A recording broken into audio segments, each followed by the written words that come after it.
we are done. I just want to give it one last coat of varnish. I'm just waiting for one or two bits of touch up to finish drying before we do that, but essentially we're finished. So once I've given it a final coat of varnish, we'll take some photographs and you can get a nice view of it as we close out this video.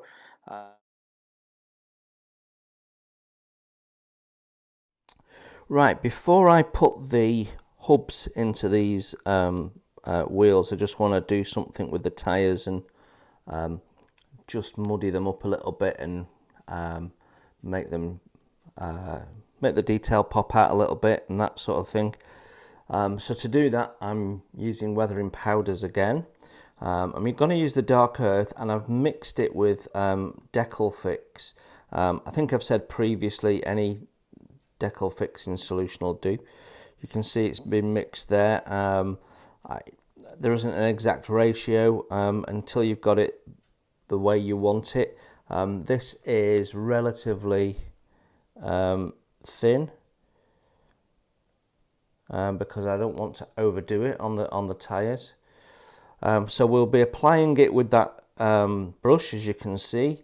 Then the process will be to wipe it off. It dries very quickly, so you have to do it pretty much straight away. And then I have, in this palette here, I have some more Decal Fix and a brush which we can use to remove it. So before we add the assembled wheels onto this, I want to just give the underside of this its final touches.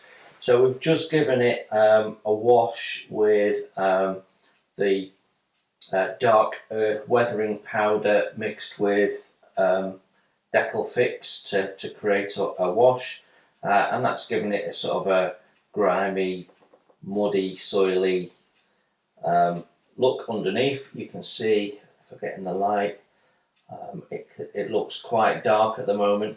So what I want to do is now add some road dust, which will lighten all of that up and even everything out a little bit. So we're going to do the whole of the all the exposed surfaces underneath using the smoke weathering powder, as we have done throughout this build, dry, and that should just where we've got areas where we've got quite heavy contrast at the moment, that should just even it out, is the idea. And we need to do that before the wheels go on, so we can get into the wheel arches basically, and then we'll put some dust on the backs of the wheels, put the wheels on, and then do the fronts. Then we're pretty much on final assembly, which is going to focus primarily on door handles, putting the grille and the bonnet and so on. We've got the head and tail lamps to do and the wing mirror, and that is almost it. There's a little rack to go on the back here as well, which is currently just drying, and we've got the windscreen wipers to finish. I'll put the mounting points in. Strangely, they were square pegs going into a square hole, but it forced the windscreen wiper to point downwards, and I didn't want that, so I've ended up cutting the location pin off and just gluing them in place so that I can have them at the angle I want. And I also found that getting the hubs into the wheels was a little tight, and ended up just running a little file on the inside just to make sure that there's no little build-up of paint and stuff like that, and then they push in quite well, glued in from the back. Now then, ultimately, this is going to end up on a diorama, and so I'm going to be modelling it with the engine permanently covered, so it'll be curbside. I guess in its finished look. I've built up the engine and its interior because, firstly, it was a lot of fun, and secondly, I wanted to show everyone how I went about that. Weathered the inside of the bonnet lids because I wanted to show you what I would have done if, for example, we were showing one half of the bonnet up. But it will get modelled closed, so we'll take a load of photographs before we do that.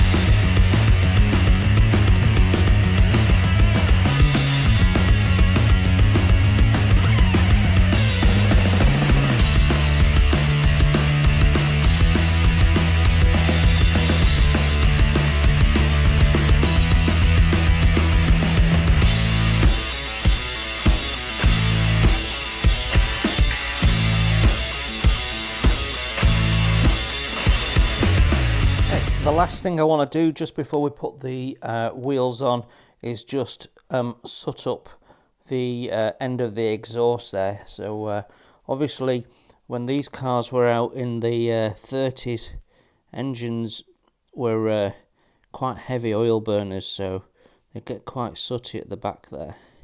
So I'm just using, it's a very dark grey pastel rather than a black, which I think will look a little bit more lifelike. And we're just going to rub the bristles into the pastel, which creates a powder on the end of the bristles.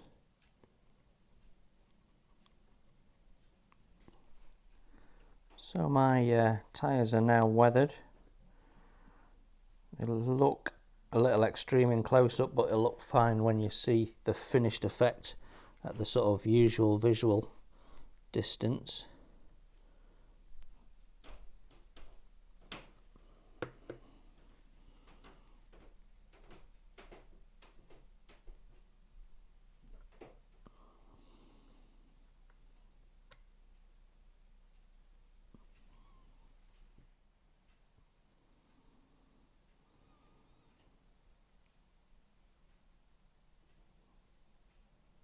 Now that is starting to look pretty cool, I think.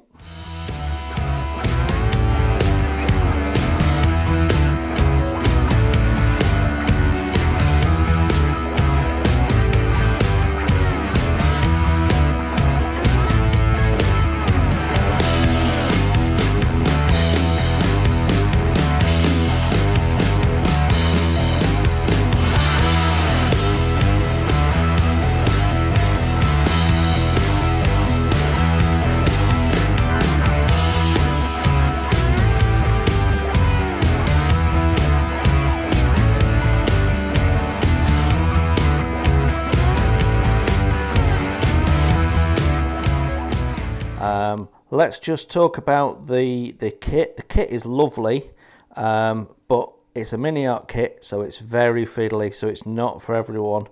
I mean, I consider myself quite a novice at building cars. I don't build cars very often, and there was one or two challenges for me in this kit. Miniart typically don't do a strong job of part location, so it's quite easy to misalign things inadvertently, and even a fraction of a millimeter will make a difference. And I think that's caused me a couple of problems at the front we'll talk about. So let's see, if we start from the back and go around, most of this has all gone together like to plan and has been really a joy to put together.